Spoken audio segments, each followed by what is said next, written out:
What's up, folks? Welcome back to the channel. Boozer here. Thanks for stopping by. Today we are on the test server here, but we will not be testing anything, but instead we will be doing a critical analysis of Sanguin Maria and how she compares to Leonardo, the last Ninja Turtle to get his event from the Teenage Mutant Ninja Turtle collab, which is ending November 13th. Now, the reason why I want to do this comparison is because I believe a lot of you will be in a position to get one or the other, and this is probably going to be one of the biggest decisions that you need to make for yourself. I want to make sure that you guys have this thought exercise going on in the back of your mind about whether to commit to one or the other and which one is actually the best for your account. With that all being said, let's jump right into it. So I got a little bit of a spreadsheet here for you guys again. So let's jump right into it, and we got Leonardo versus Maria. And like I said, these guys are going to be competing against each other for critical resources in the next couple of weeks. Let's do a quick overview here. So we got Leonardo's event probably coming within the next 2 or 3 weeks, obviously before the end of the collab, which is November 13th. That's something very, very important. We have Maria's fusion starting tomorrow. So one requires immediate action where the other one we can still wait. Leonardo's event is still very likely to be a hero's path. Considering that all the other events that were leaked are correct, just the dates were wrong, we can assume that Leonardo's event will be still a hero's path with his 5-star soul in it. And we know that Maria's fusion will be a hybrid fusion. Now, we have done hybrid fusions in the past, most recently the Titus fusion, and we will be using some of the numbers from the Titus fusion as a comparison here. Maria's fusion will last approximately 2 weeks, so you have to be pretty active or have a large stockpile of resources all ready to go if you are not super active. Let's take a quick look at the tail of the tape here. We got 9 books for Leonardo to get him fully booked. We got 1600 base defense from Leonardo. He is a defense-based damage dealer, so he has built-in survivability because he has more defense. 101 base speed with the boosted crit damage here. No accuracy, but a lot of resistance. Versus Maria, which has 8 books to fully book. We have 1520 base attack. She is a attack-based force affinity damage dealer, 99 base speed, which is very similar to Leonardo with the boosted crit damage here and slightly less resistance. Now, they don't compare directly 1-to-1 because one is defense based and one is attack based, but I would say the stats for both of them look very similar in terms of where they stand relative to other defense and attack based damage dealers. Naturally, just looking at these stats here, Leonardo is, has a little bit more survivability based on these stats alone. But of course, that doesn't tell you the whole story. Now, let's move on a little bit towards their events. We can have a quick chat about events and what level of resources we need to commit for each one. All right, again, I'm using a Hero's Path type of template for Leonardo's event here. Like I said, the general rationale is that everybody had the same events that they were leaked as, just different dates. So we can kind of assume that Leonardo's will probably be a Hero's Path. And most likely it will probably be shards with an energy requirement, either training or dungeon diving. Perhaps it has a third component like soul stones, but I would wager that it's more likely going to be shards. The general estimate is about 25 sacred shards worth of points, or approximately 95,000 points. We see the point breakdown here per shard. You guys can do the math for your own shard stash. 3 points per mystery shard, 300 points for ancient shard, 750 points per void shard, 1800 points per primal, and 4500 for a sacred shard. Like I said, you guys can do the math here, aiming for approximately 95,000 points, perhaps even more. These numbers are general estimates. The only real comparison we've had for a void legendary from a guaranteed event such as this would be somebody like Fatalis, who came in a, I believe, Deck of Fate that cost about 25 sacred shards worth of points. And then also recently we had Khan the Breaker, I believe, for 25 sacred shards as well. So generally for a void legendary, it's about 25 sacred shards worth of points. So that's what we are going off of. However, that is not the actual record, I believe, for a guaranteed event champion. I believe Roxanne was 30 sacred shards or over 30 sacred shards. I don't know why they chose Roxanne. But they were probably trying to test a limit for what players would do, and they probably had very low participation because we haven't seen a 30 Sacred Shard champion since that day. But that is approximately what we're looking at here. If the event were to include soul stones, I did include the latest point totals for soul stones there if they were to include soul stones. So 7.5k points for big stones, 1.5k points for medium ones, and 100 for the small ones. And total energy estimate is about 50,000 energy roughly, or 15,000 gems if you were to do it entirely on energy alone. So that is just a general guideline on what resources you need for Leonardo. Obviously, it is a ton, and it's in a very short period of time, 3 or 4 day event. So this requires obviously a lot of prep time. We've been prepping for Leonardo for, I would say, the better part of 2 months now. So hopefully you guys are more than prepared for this kind of scenario. Now let's take a quick look at Maria's breakdown here. So Maria's breakdown is going to be a 2-week hybrid fusion. Now this on first glance is going to be much more affordable relative to Leonardo. Keep in mind that you do basically need to be active for about 2 weeks to complete the Maria fusion. So there is a possibility that you just can't be active for 2 weeks and you just will miss the fusion. So it might be easier for you to, just pop some shards and get Leonardo that way instead of committing 2 weeks to completing events and all that stuff for Maria. And in the past, we weren't able to basically make up for missing pieces. So if you miss an event, you're basically done unless you pull one of the epics required to fuse Maria. Again, she's a hybrid fusion, so you have to collect fragments for epic champions and then fuse the epic champions into Maria. The epic champion this time around is a void epic. So the chances of you pulling a void epic that's specific to this fusion are incredibly low. So I would say if you miss an event, if you miss a piece for Maria's fusion, you're probably done. Anyways, here is a general breakdown from the latest fusion champion, which was Titus.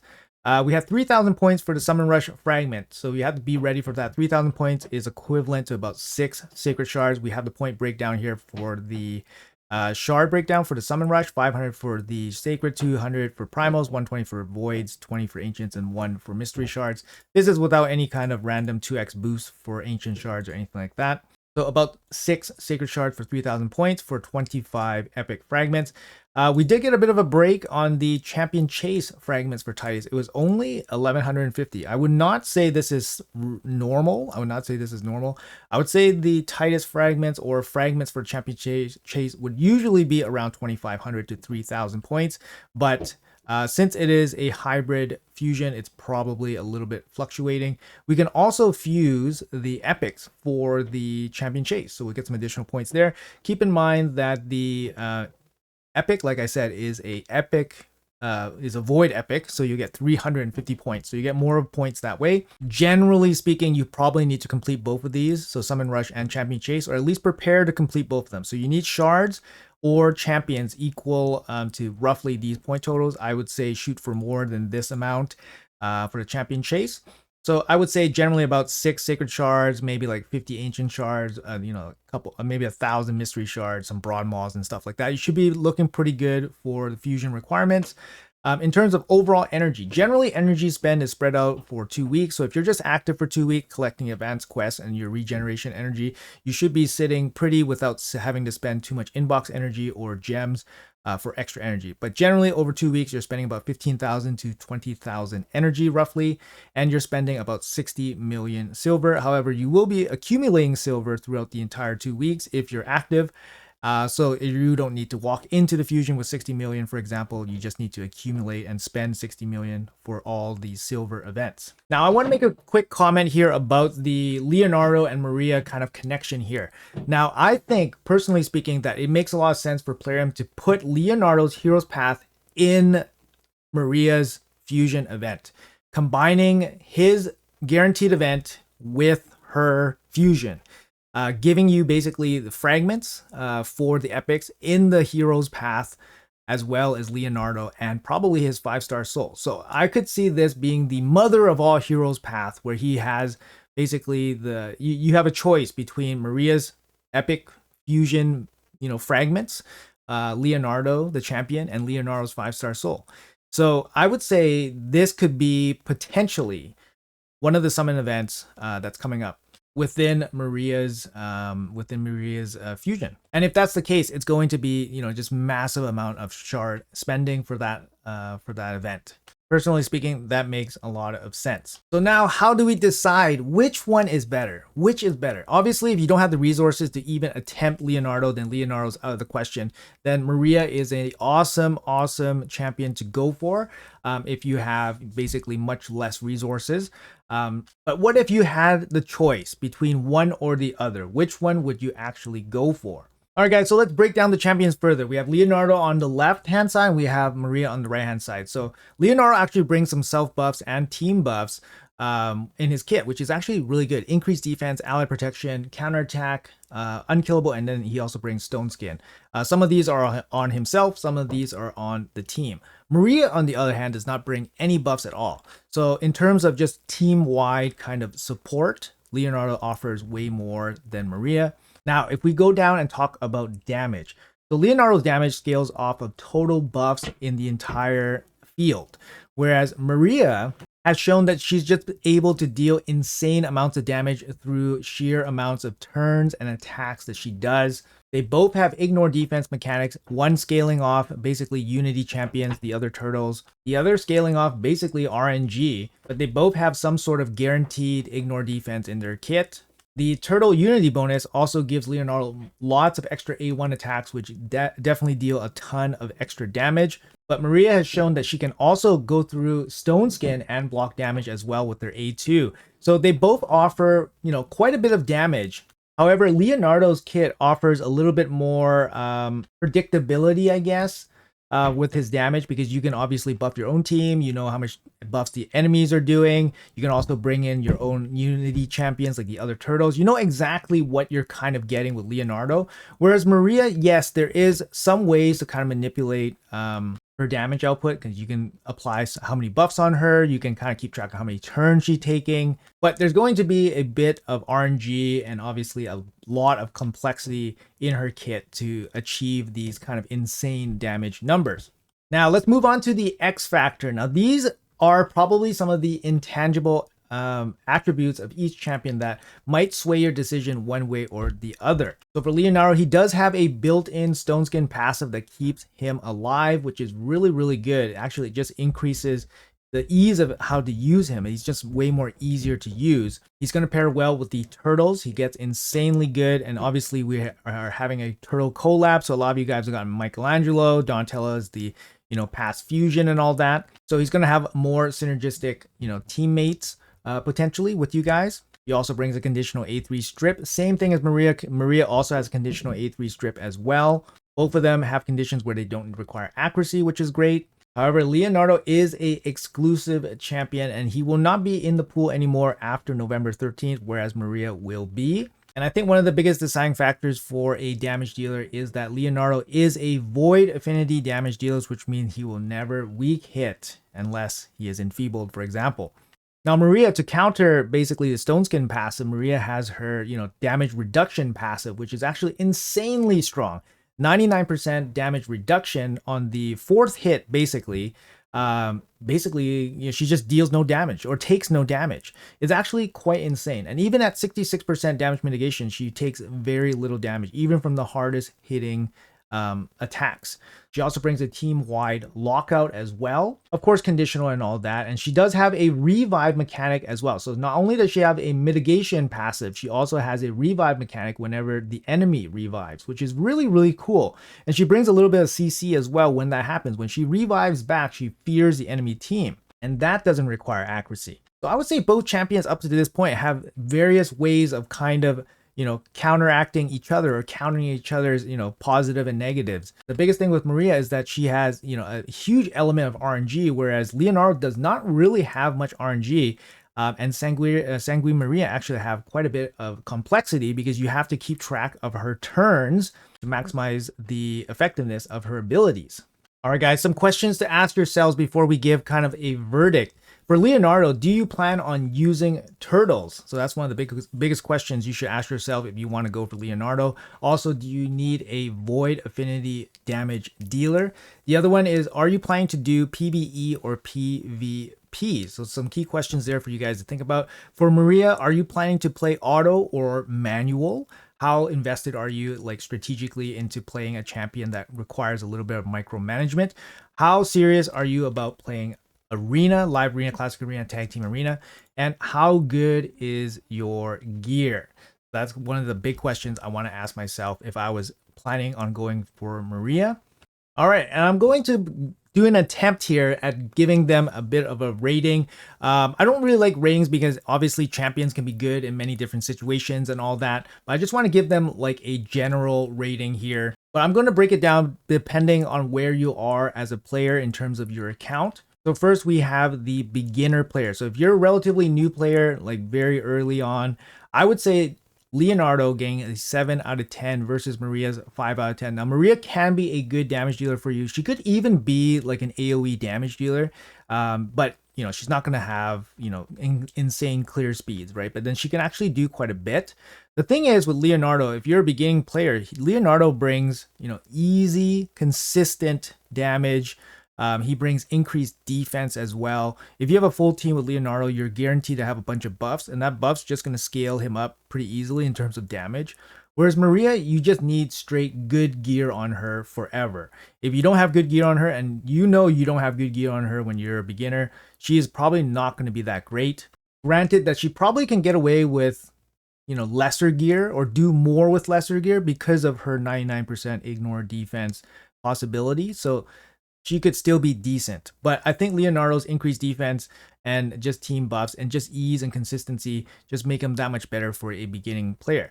Now we move on to the progression player, sorry, my bad. But basically somebody that's going through a mid game, I would say like somebody like level 75, level 80 or something. And they're still, just got Ultra Nightmare Clan boss, for example.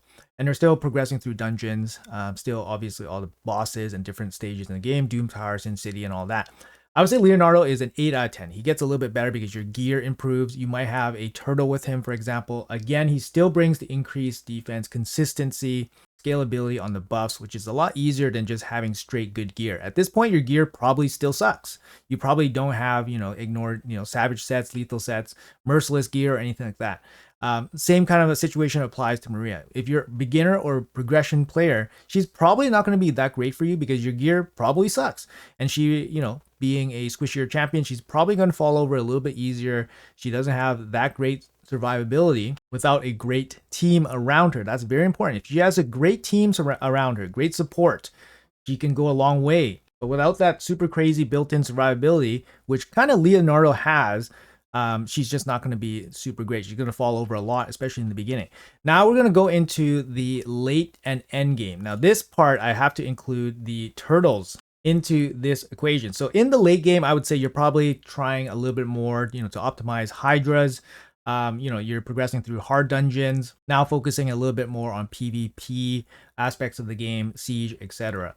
So I would say Leonardo now elevates himself to a 9 out of 10. He's an excellent PvP champion. He's an excellent PvE champion, especially with one turtle. And all of us should have Michelangelo at a minimum. And I would say I would recommend somebody like Donatello would be insanely good with Leonardo. Donatello brings healing. He brings that cheat death passive as well, a cleanse, which is huge to keep Leonardo going. And of course the reset as well.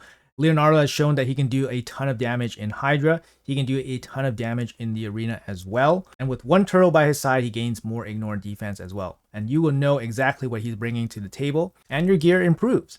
Here, I would put Maria in kind of the same kind of idea, but I would give her an 8 out of 10. As a late game player, you're probably still a little bit thin on gear. You can't commit your best gear to a champion that kind of can't really perform in all areas of the game that you need her to. She's still a more or so arena specific champion unless you have very, very crazy setups for some kind of dungeon crawling. Yes, I've seen the solo videos from Bronco, but his gear and his setup is absolutely absurd. I don't think anybody would have those kind of setups, but yes, she has that capability to be a PvE superstar. But I would say that is well beyond what a late game player can do at this point. Now we finally reached the end game player. Now this is somebody that's basically done all the content in the game and they're just optimizing everything they can do in the game. They want to do more damage. They want to have stronger champions to do better in PvP. They're already getting the max rewards in every single area of the game. Everything's on full auto, nothing needs to be done or whatever. And they have the resources, they have the champions to basically have very strong, specific champions to do specific jobs. This is where Maria, I would say, overtakes Leonardo, and this is where Leonardo probably falls off a little bit. Leonardo's greatest strength is that he's consistent. He's consistent. You know exactly what you're going to get with Leonardo. The problem is that consistency leads to a ceiling that is flat. Somebody like Maria, she has complexity, she has RNG. This means that her ceiling potential is incredibly high. This leads me to give her a 10 out of 10 as a champion. I would think that she probably has a mythical level kit, but in a non-mythical champion's body, which is amazing. As an endgame player myself, I'm very excited to have access, potentially to a champion like Maria, and then give her, the best gear on my account to see what she can do. I think she's actually quite amazing, given that you surround her with the right support champions and in the right build. And when you're an endgame player, you won't need somebody like Maria to be good in anywhere else other than her specific role, probably for PvP. Now, I will say she does have some negatives. She doesn't have great survivability, at least consistent survivability. She does have affinity issues occasionally, and she does single hit on 2 of her abilities. So she could run into situations where her affinity really matters, and then you just lose a bunch of damage. And the overall complexity of her kit, it can be a little bit overwhelming to try to handle and take care of. But I think if you want a champion with maximum performance with a ceiling that's pretty much uncapped because of her A1 continuous turn ability, is not continuous, but it has a high chance of chaining turns over and over again. It just means that her damage potential is insanely high. And I would say higher than Leonardo's. And although Leonardo is a great champion, I don't think he matches Maria here in terms of her overall potential. Anyways, guys, that's it for the video here. Hopefully it was informative for you guys. Crazy that Plarium released a Halloween fusion this crazy. She's obviously the best Halloween fusion that we've ever had. She's probably the best, I want to say one of the best Halloween champions ever. Not just fusion, but Halloween champions ever. In terms of overall damage, she's absolutely insane, especially when the stars align. She does insane amounts of damage. Now, obviously, that RNG is going to cause some frustration both on your end, the user, and on the, on the the enemy side as well. So I don't know. It's just crazy fun. On the flip side, we have a very consistent, very strong void affinity damage dealer, and it's an exclusive champion, and we got Leonardo here. So if you have this choice, I'm not envious of your position because it's very hard to decide. So hopefully this video gives you guys a little bit of info to go off of, so you guys can make that decision. Anyways, folks, if you guys enjoyed the video, let me know in the comments below. Make sure you guys hit that like and subscribe button for more content. Appreciate you all. Stay tuned for the fusion schedule coming tomorrow, and I'll see you guys in the next video.